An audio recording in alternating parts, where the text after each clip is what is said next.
we are in Sri Balaji Action Medical Institute, Paschim Vihar, New Delhi, and meeting Dr. J.B. Sharma. Dr. J.B. Sharma is DM Oncology and Head of Department of Action Cancer Institute. So friends, let's welcome Dr. Sharma. Welcome Dr. Saab. Now sir, we would like to learn what are the basic symptoms of this particular type of cancer. Breast cancer में कुछ ऐसे symptoms होते हैं जिनमें कि lumps बन जाते हैं ब्रेस्ट में.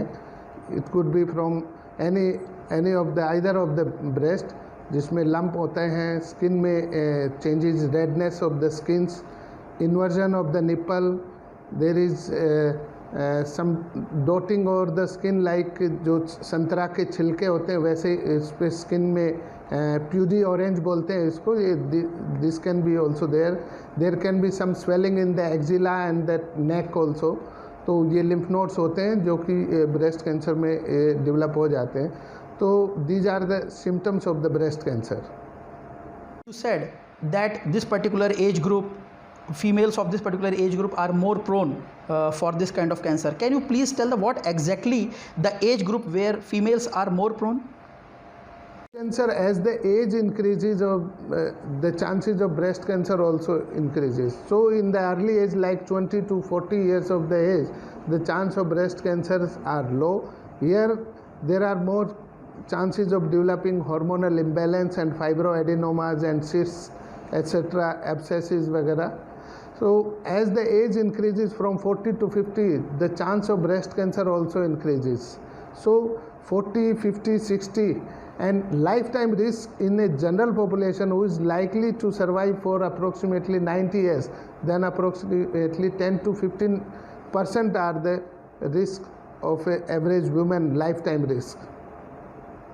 As lots of myths are also prevailing in the society, there are various people who suggest various kind of their ways of treatment. What exactly according to you are the prevention for this particular cancer? Prevention of breast cancer, ऐसा माना जाता है कि जिन महिलाओं को जल्दी periods शुरू हो जाते हैं और लेट पीरियड ख़त्म होते हैं तो उनके चांसेस ज़्यादा हो जाते हैं ब्रेस्ट कैंसर होने के. जो महिलाएं breast feeding less than 6 month करती हैं तो उनके भी चांसेस ज़्यादा हो जाते हैं. जो महिलाएं स्मोकिंग, अल्कोहल लेती हैं उनके चांसेस ज़्यादा होते हैं ब्रेस्ट कैंसर होने के. जो फिजिकल इनएक्टिव रहती हैं और जिनकी ओबेसिटी है या वेट ज़्यादा है, इनको भी ज़्यादा चांसेस होते हैं. जिन महिलाओं को विटामिन D3 या विटामिन कैल्शियम की डेफिशिएंसी है, इनको भी ज़्यादा होते हैं. जिन महिलाओं को फैमिली हिस्ट्री है, जैसे BRCA1 BRCA2 का ये म्यूटेशन टेस्टिंग अगर किसी की फैमिली में पॉजिटिव है तो इनको life time risk breast cancer का 50 to 70% तक हो जाता है. ऐसे पेशेंट जिनको कि BRCA1 BRCA2 की पॉजिटिव हिस्ट्री है, इनको दूसरे ब्रेस्ट के अलावा भी दूसरे कैंसर जेनेटिक रूप से ज़्यादा होने के चांसेस हैं. वो है ओवरी के कैंसर, प्रोस्टेट के कैंसर, मेल ब्रेस्ट कैंसर और pancreatic cancer. You suggest the self-examination to the young ladies? जिन पेशेंट्स को फैमिली हिस्ट्री होती है या जिन जो हाई रिस्क होते हैं उनको हम सेल्फ ब्रेस्ट एग्जामिनेशन की सलाह देते हैं. सेल्फ ब्रेस्ट एग्जामिनेशन में क्या होता है कि जो पर्सन है वो शीशे के सामने खड़े होके अपने राइट हैंड से लेफ़्ट ब्रेस्ट को एग्जामिन करते हैं फ्लैटली हैंड्स के, और लेफ़्ट हैंड से राइट को एग्जामिन करते हैं. उसमें वो देखते हैं कि कोई देयर इज़ एनी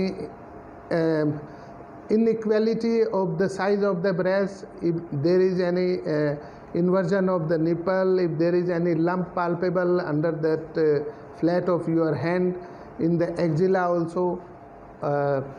तो उसमें ये सेल्फ एग्जामिनेशन होता है. आमतौर पे हम 18 साल से के बाद ही ये एडवाइस करते हैं. जिनको फैमिली हिस्ट्री होती है उनको थोड़ा जल्दी भी बोल सकते हैं. You must have seen a few cases regarding male breast cancer, because I was going through a journal recently in which they are mentioning that male breast cancer is also prevailing in the society. Do you think that is it into the alarming condition in the country, or what are the symptoms and how can we identify it? आमतौर पे जो breast cancer है ये महिलाओं को ज़्यादा common होता है। मेल ब्रेस्ट कैंसर जो है इसकी जो इंसिडेंस है वो लेस देन 1% है। टोटल ब्रेस्ट कैंसर का अगर माने तो लेस देन 1% में मेल में ब्रेस्ट कैंसर होता है। जिनको मेल में होता है ब्रेस्ट कैंसर तो उनको BRCA1 BRCA2 ये म्यूटेशन पॉजिटिव होने के ज़्यादा चांसेस रहते हैं।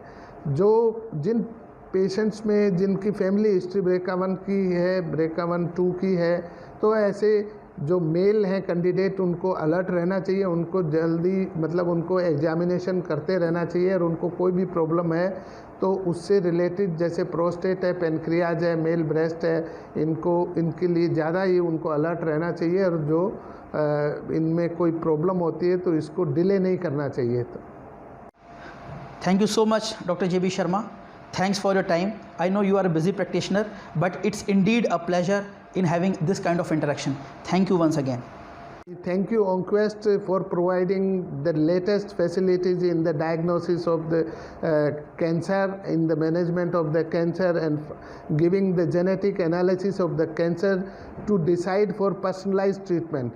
So these all facilities which are available at Onquest Lab, I think we are availing the facilities of Onquest Lab, and everybody can avail that facility to define further treatment based on their reports. Thank you very much.